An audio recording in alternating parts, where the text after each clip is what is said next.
今日食乜餸？阿傾同你諗掂佢。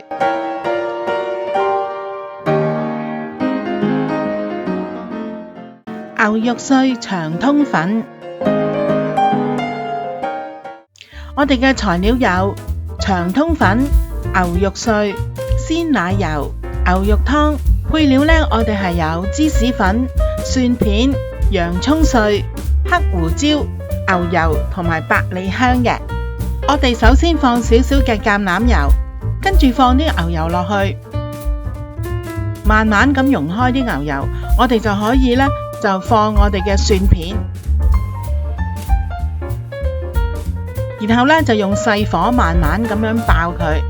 我哋爆到呢嗰啲蒜片呢有香味啦，同埋呢略帶金黃色咁呢，我哋就可以呢拎起佢噶啦。跟住我哋將啲洋蔥碎呢就放落去爆，爆到佢軟身同埋呢有香味呢，我哋可以呢就將我哋嘅牛肉碎放落去啦。嗱，我個牛肉碎呢，我用咗少少嘅水呢嚟到沖佢啲血水嘅。但係如果你想啲牛肉呢濃味啲、硬淨啲嘅呢，咁你就可以唔使用水沖，就咁放落去爆都得嘅。嗱，咁我哋呢就爆到嗰啲牛肉呢香啦，有少少嘅熟啦，我哋就可以將我哋嘅百里香都放埋落去。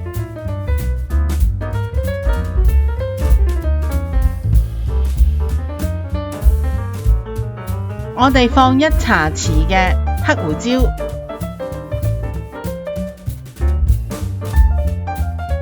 半茶匙嘅鹽，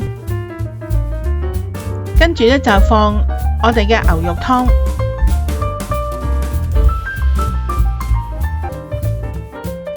再放埋我哋嘅長通粉。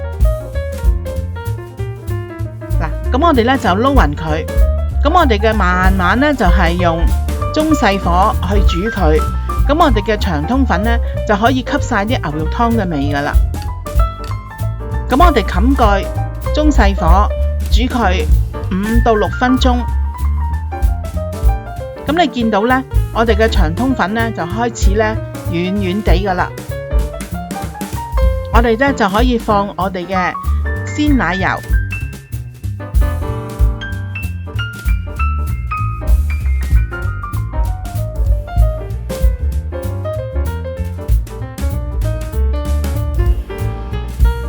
再加埋我哋嘅芝士粉，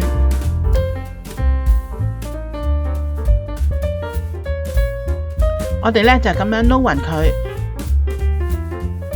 用細火煮佢5分鐘。嗱，咁你就見到呢，佢嘅汁呢開始濃啦，咁就煮起噶啦。你話幾咁簡單呢？嗱，咁我哋呢就可以滗佢上碟啦，再加埋我哋頭先爆香咗嘅蒜片、百里香，